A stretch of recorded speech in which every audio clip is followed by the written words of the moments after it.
अस्सलाम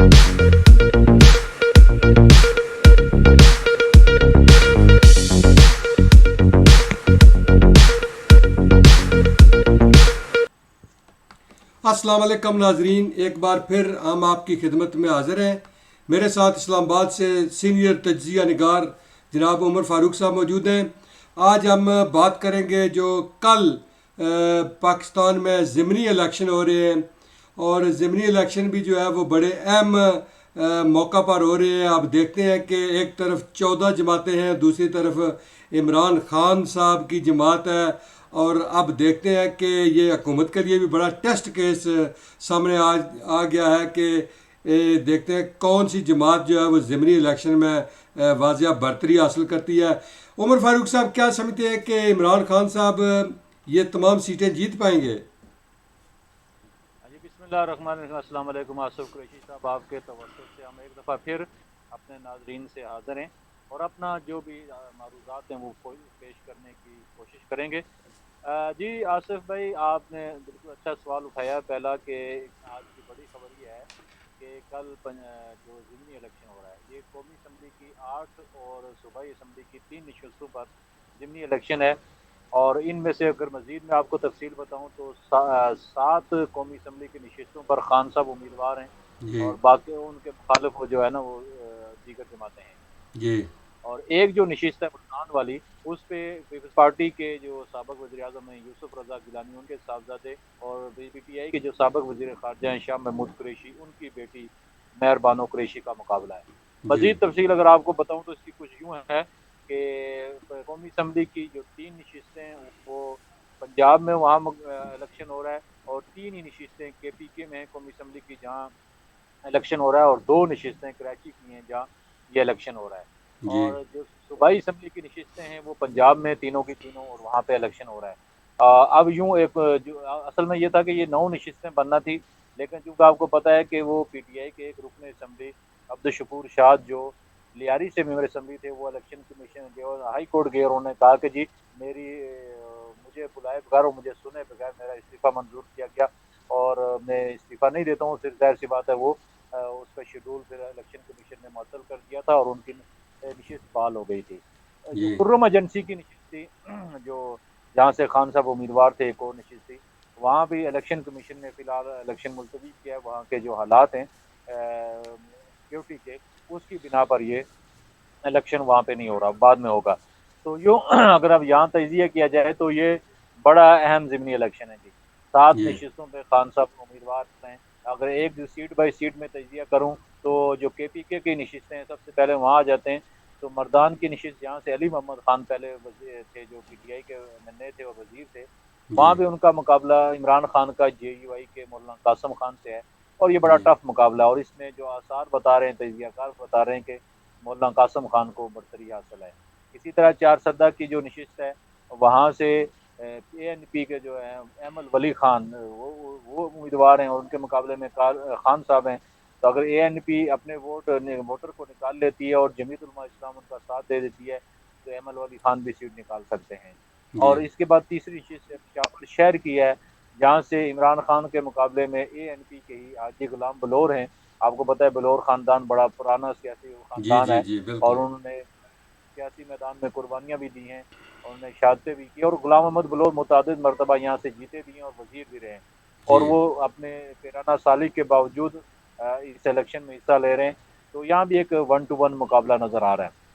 पंजाब की नशिस्तों की बात करें तो फैसलाबाद की नशिस्त है मशहूर, वहाँ से आबद शेर अली जो मुस्लिम लीग नून के रहनुमा हैं, और मियाँ नवाज शरीफ और उनकी फैमिली का, उनका ज़ाहिर सी बात है मेंबर हैं, उनका मुकाबला इमरान खान से, और यहाँ भी एक अच्छा मुकाबला देखने को मिलेगा। और इसके बाद ननकाना साहब की नशिस्त है, वहाँ से खातून हैं नून लीग की मेंबर जो इलेक्शन में हिस्सा ले रही हैं, और इनके मुकाबले में इमरान खान साहब हैं। मुल्तान की जो नशिस्त है वहाँ मेहर बानो कुरैशी और जो मूसा गिलानी है, यूसुफ रज़ा गिलानी के साहबज़ादे, उनका बहुत ही ज़बरदस्त कांटेदार मुकाबला है। तजिया निगार ये कह रहे हैं कि थोड़ा-सा बढ़तरी हासिल है यूसुफ रज़ा गिलानी के बेटे को। और जी। इसके साथ कराची की नशिस्तों पे चले जाएँ तो यहाँ 2 हलकों में मुकाबला है। एक हलके में अब्दुल हकीम बलोच, जी। ये मुकाबले इमरान खान के जो पीपल्स पार्टी के उम्मीदवार हैं। अब्दुल हकीम बलोच की मैं आपको बताऊँ कि ये चूँकि यहाँ पे पहले से अब्दुल हकीम बलोच 2 मरतबा एमएनए रहे हैं, उनसे पहले शेर मोहम्मद बलोच एमएनए रहे हैं और ये पिछली दफ़ा यहाँ से जमील अहमद पीटीआई के जीत गए थे। तो यहाँ भी तजज़ियाकार ये कह रहे हैं कि अब्दुल हकीम बलोच को बरतरी हासिल है। और जो दूसरा हल्का है कराची का, जी। वहाँ एमक्यूएम के मुकाबला है इमरान खान से। वहाँ इमरान खान और एमक्यूएम का सख्त मुकाबला होगा और एमक्यूएम को तकसीम की होने की वजह से नुकसान भी हो सकता है। तो ये जी मुख्तसर सा मैंने तजिया किया है। लेकिन तो उमर ये फारूक जो साहब, एक एक बात है कि मैं थोड़ी सी ऐड करूंगा, आप उसके बाद अपनी बात मुकम्मल करें। क्या समझते हैं कि जिस तरह पंजाब असम्बली में पहले इलेक्शन, ज़िमनी इलेक्शन हुए थे, तो जो नून लीग ने जिन लोगों को टिकट नहीं दिए थे, उन लोगों ने मुखालफत करके अपने जो नून लीग के उम्मीदवार थे उनको हरवाने की कोशिश की थी, ताकि वो आइंदा जो है वो उम्मीदवार सामने ना आ सकें। इसी तरह क्या समझते हैं कि जिन हल्कों में इमरान खान साहब इलेक्शन लड़ रहे हैं, जो पीटीआई के वहाँ से उम्मीदवार थे, क्या वो सपोर्ट करेंगे या कोशिश करेंगे कि इमरान खान साहब यहाँ से आ रहे हैं, ताकि आइंदा ये अगर वो जीत गए तो अपनी मर्जी से टिकट देंगे? क्या समझते हैं कि ऐसा कोई इन्फ्लुएंस हो सकता है? देखें, एक तो ये बात याद रखें कि जो अगर हम समझते हैं कि 7 हलकों में इमरान खान जीत जाते हैं, जी। तो ज़ाहिर-सी बात है पीटीआई के जो कारकुन हैं या पीटीआई के जो वोटर हैं या जो पीटीआई के रहनुमा हैं, ये बात उन्हें भी मालूम है कि अगर 7 हलकों में इमरान खान जीत जाते हैं तो वो हलफ नहीं उठाएँगे बिल्कुल। और अगर हलफ उठाएँगे भी, तो वो एक नशिस्त का उठाएँगे, बाकी 6 तो फ़ारिग कर देंगे। बिल्कुल। और बाकी जब 6 फ़ारिग कर देंगे तो वहाँ फिर दोबारा इलेक्शन होगा। तो फिर तो पीटीआई के वोटर बड़े ही मखमसे का शिकार हैं, शशोपंज के शिकार हैं कि हम अगर वोट देते भी हैं, दूसरी इमरान तरफ खान से जीत भी जाते हैं। दूसरी तरफ से हुकूमत भी जो है वो इसहाक डार साहब भी अमेरिका गए हुए हैं, और एक बार फिर वो मेरे ख्याल में पेट्रोल और डीजल की कीमतें भी कम की जा रही हैं, लोगों को रिलीफ भी मिल रहा है, सरिया सीमेंट की कीमतें भी नीचे आ रही हैं, इसी तरह ऑयल की प्राइसेस भी नीचे आ रही हैं। क्या इससे भी इस ज़िमनी इलेक्शन पर फ़र्क पड़ सकता है? जी देखें, बहुत सारा फ़र्क पड़ेगा। जो पंजाब में 15-20 नशिस्तों पे जो पहले इलेक्शन हुए थे ज़िमनी, जहाँ पे पीटीआई 15 नशिस्तें जीत गई थी, जी। उस वक़्त सूरत-ए-हाल यकसर मुख्तलिफ थी। इस जी। वक़्त सूरत-ए-हाल यकसर मुख्तलिफ है क्योंकि हुकूमत अपने पाँव पे खड़ी हो गई है। महंगाई के हवाले से उन्होंने कुछ इक़दामात करने शुरू कर दिए हैं जी। और जो उनकी इमरान खान के हवाले से एक दिफाई पॉलिसी थी, उन्होंने वो तर्क करके अब मुज़ाहमत वाली मतलब जरयाना पॉलिसी हुकूमत ने इख्तियार कर ली है। आपने देखा होगा कि चंद दिनों में पीटीआई के अहम तरीन रहनुमा इस्लामाबाद से गिरफ्तार हुए हैं, जिसमें साबिक़ वज़ीर और सेनेटर आसिम खान स्वाति हैं, सैफुल्लाह नियाज़ी हैं, हाशिम ज़मान हैं और इसी तरह मुख्तलिफ लोगों पे मुकदमात बने और उनके घरों पे छापे मारे गए। तो पीटीआई की तरफ से कोई ख़ास रद्द-ए-अमल उस तरह का नहीं आया जिस तरह की तवक्को की जा रही थी। इससे भी ये पता चल जी। रहा है कि पीटीआई की जो पज़ीराई थी उसमें कमी वाक़ई हुई है। एक चीज़ के साथ-साथ आपने जो टच दिया महँगाई वाला, उसमें आपने देखा कि डॉलर रेट गुज़िश्ता 2 हफ्तों में 15 से 20 रुपए नीचे आया है और आज ये तवक्को की जा रही है क्योंकि 15 तारीख है कि हो सकता है हुकूमत आज 10 से 15 रुपए लीटर पेट्रोल की कीमतों में कमी कर दे कमी कर और दें। ज़ाहिर-सी बात है इसका बराह रास्त असर वहाँ वोटर्स पे पड़ेगा। और मज़ीद ये है कि जो इसहाक डार साहब वहाँ अमेरिका गए हैं, उनका ख़्याल ये है कि एक तो वो कर्ज़ों को रीशेड्यूल करने के हवाले से बात करेंगे, मज़ीद लोगों से इमदाद और ताउन की बात करेंगे और मुख्तलिफ इदारों से ये बात करेंगे कि उन्हें कोई जो सैलाब मुतासरीन के हवाले से रिलीफ क्योंकि जो ख़ास करके आईएमएफ ने जिन शराइत से ये मुआहिदा किया था उसमें कोई नरमी बरती जाए और उन्हें कोई रिलीफ दिया जाए कि वो 2 से 4 महीने अपने अवाम को रिलीफ दे सकें। तो ये है, अगर इमरान खान 7 नशिस्तें जीत जाते हैं तो फिर हुकूमत के लिए बड़ा मुश्किल हो जाएगा सर इसमें सर्वाइव करना और हो सकता है फिर उस हुकूमत पे इतना दबाव बढ़े और इमरान खान साहब लॉन्ग मार्च फ़ौरन शुरू कर दें और वो लेके आ जाएँ, तो हुकूमत को उसका दिफ़ा करना मुश्किल हो जाएगा और उन्हें फ़ौरी तौर पे कोई इक़दामात उठाने पड़ेंगे। हो सकता है कि इलेक्शन के हवाले से भी मुज़ाकरात शुरू कर दें। लेकिन इमरान खान साहब अगर हार जाते हैं, 1 जीतें या 2 नशिस्तें जीतें, तो फिर उस हुकूमत के लिए काफ़ी अच्छा पैगाम आएगा और वो सुख का साँस लेगी। जिस तरह आपने कहा कि आज़म स्वाति साहब की अभी बात चली, सेनेटर आज़म स्वाति साहब को गिरफ़्तार किया गया, इमरान खान साहब कह रहे हैं कि उन पर जो है उनको नंगा करके तशद्दुद किया गया, जबकि दूसरी तरफ जो मेडिकल रिपोर्ट आई है उसमें ऐसा कुछ साबित नहीं हुआ। देखें, इमरान खान साहब और उनकी जो रहनुमा हैं, वो एक बात तो ज़रूर करते हैं कि वो एक ऐसे इश्यूज़ उठाते हैं या ऐसी आवाज़ लगाते हैं या ऐसी बात करते हैं कि जिससे आवाम में वो मौक़िफ़ जिसको पज़ीराई मिले और जिससे आवाम की जो हमदर्दियाँ हैं वो उन्हें हासिल हों। उन्होंने पहले भी देखें अपने एक रहनुमा शहबाज की गिरफ़्तारी पर उन्होंने जिनसी ज़्यादती का इल्ज़ाम लगाया, मगर ना वो किसी मेडिकल रिपोर्ट में साबित हुआ और ना ही शहबाज गिल ने साम आकर अभी तक उसका एतराफ़ किया या उन्होंने ये बयान दिया कि कोई उनके साथ ऐसी कोई ज़्यादती हुई थी।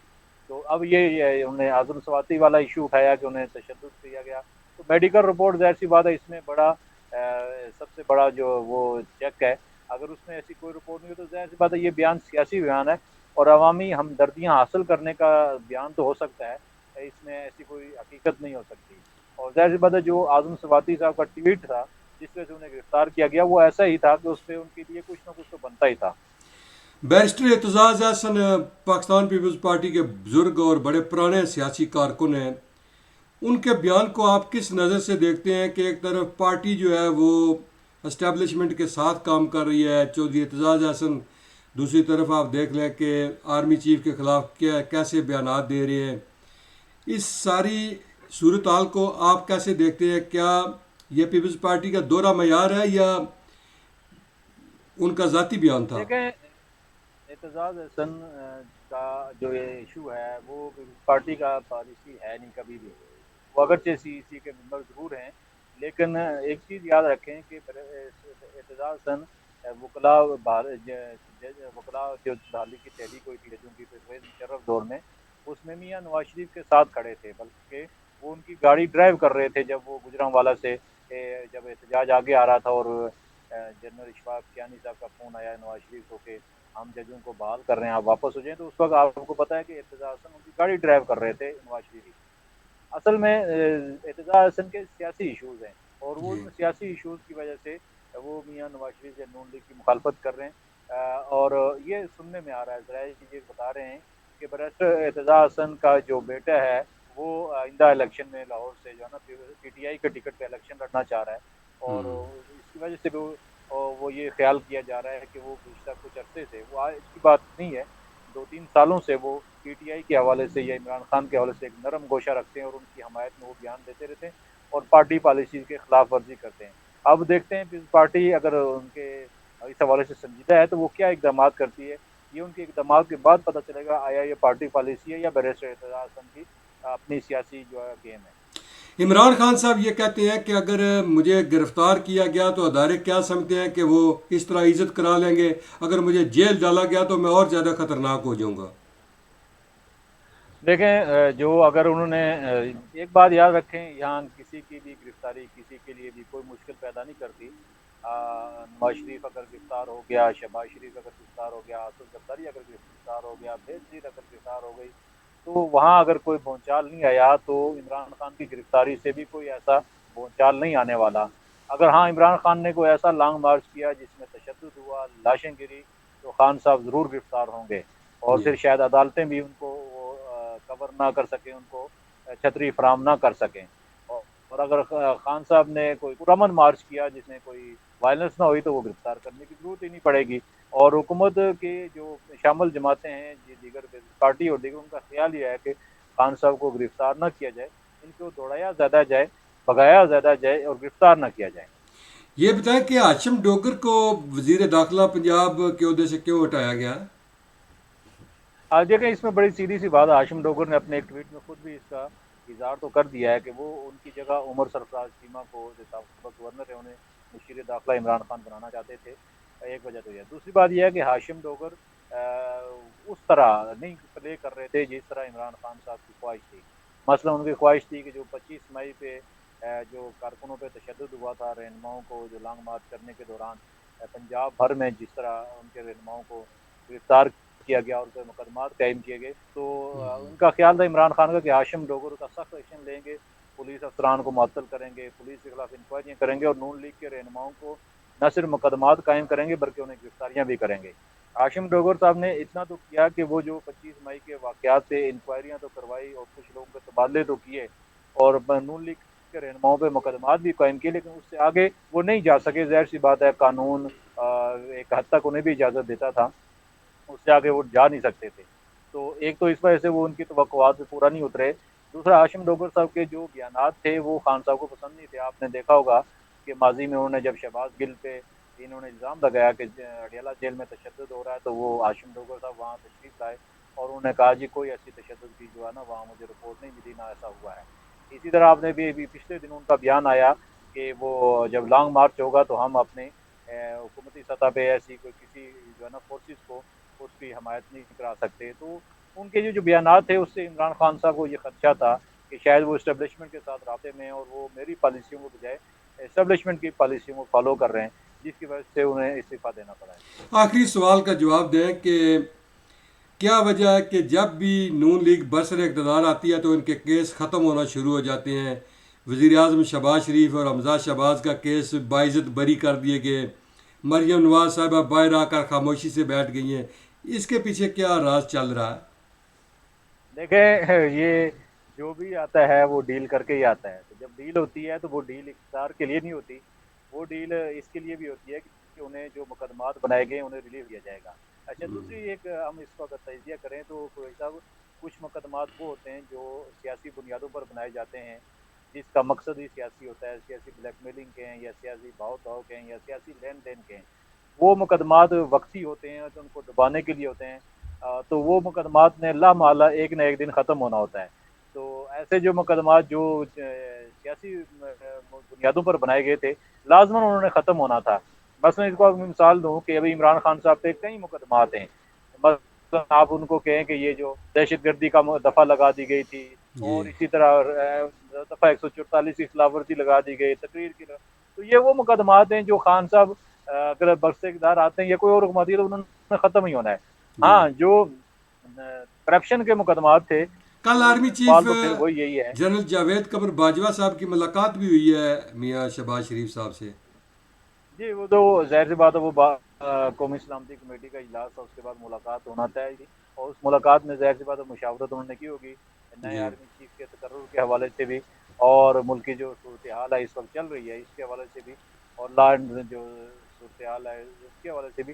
तो ये रूटीन की एक मुलाकात थी और ये जो कल का इलेक्शन है, जी इस इलेक्शन के बाद जो मुल्क की सियासी सूरत-ए-हाल की जो सिमत का वो तय्युन हो जाएगा। जी, बहुत शुक्रिया उमर फारूक साहब, बहुत शुक्रिया। ये कुरैशी साहब नहीं, एक चीज़ और एक जो थोड़ा-सा होल्ड करें, एक जी हम कश्मीर वाला इश्यू को थोड़ा-सा टच दे दें। जी जी जी बल्दियाती इलेक्शन, जी। बल्दियाती तो अगर इलेक्शन जो जो शेड्यूल जारी हो गया, जारी हो गया। जी, जी, 27 नवंबर के हवाले से मतलब है शेड्यूल कल जारी कर दिया था ना इलेक्शन कमीशन ने तो अब और आज़ाद कश्मीर ये में बल्दियाती इलेक्शन जो है वो होंगे।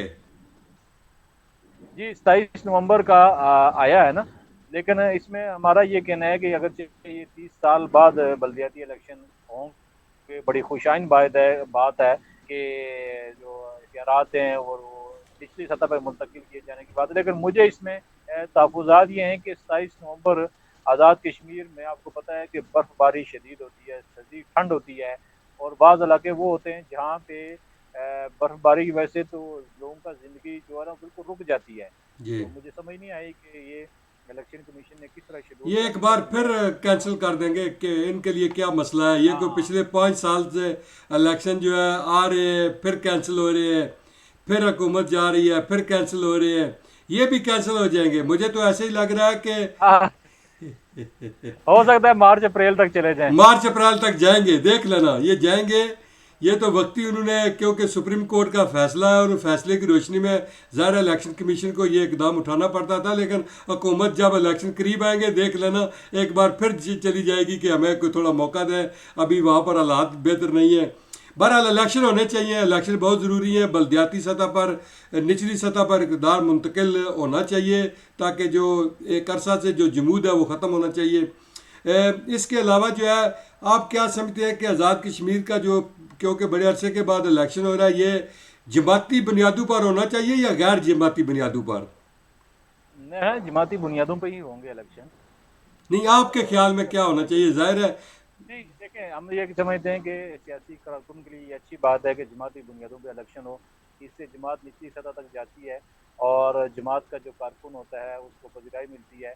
गैर जमाती बुनियादों पर इलेक्शन होंगे तो फिर वही सूरत-ए-हाल रहती है कि मरकज़ में ऊपर जो कि जिसकी हुकूमत होती है, वो समझता है कि नीचे जो कामयाब हुआ है वो उसका मेरी जमात से या वो और किस तरह का है, तो वो मसाइल खड़े हो जाते हैं। तो जमाती बुनियादों पे इलेक्शन ये जमहूरियत की रूह ही है। बहरहाल अच्छी बात है। अब आज़ाद कश्मीर के जो छोटे लीडर हैं, मैं कहूँगा जो छोटे लीडर हैं, आप तैयारी कर लें। जो अपने आप को, ज़ाहिर है सब इस वक्त उम्मीदवार और काउंसलर ही समझते हैं, अब उनका भी इम्तिहान बस आ कटें गया रील है, है। अब बस उनका कटें और कोर्ट खरीदना शुरू कर दें जी, और शुरू फिर मुलाकातें दोबारा से शुरू हो जाएं। शुरू कर दें। और अब उनका भी इम्तिहान आ गया है कि देखते हैं कि कौन सा उम्मीदवार जो है वो उसको आवाम सेलेक्ट करती है, और कौन जो है आवाम में ज़्यादा पजीराई हासिल करके अमित जो है वो इलेक्शन जीत पाता है। बहुत शुक्रिया उमर फारूक साहब आपका, आपने अपना टाइम दिया। नाजरीन, प्रोग्राम को देखते रहिए, हमारे यूट्यूब चैनल को सब्सक्राइब करें और साथ लगे बेल आइकन का बटन भी दबाएं, ताकि हर आने वाली वीडियो का लिंक आप तक पहुंच सके। और इसी तरह फेसबुक पर भी हमारे पेज को लाइक और शेयर करें। इंशाल्लाह अगले हफ्ते को आपसे दोबारा मुलाकात होगी।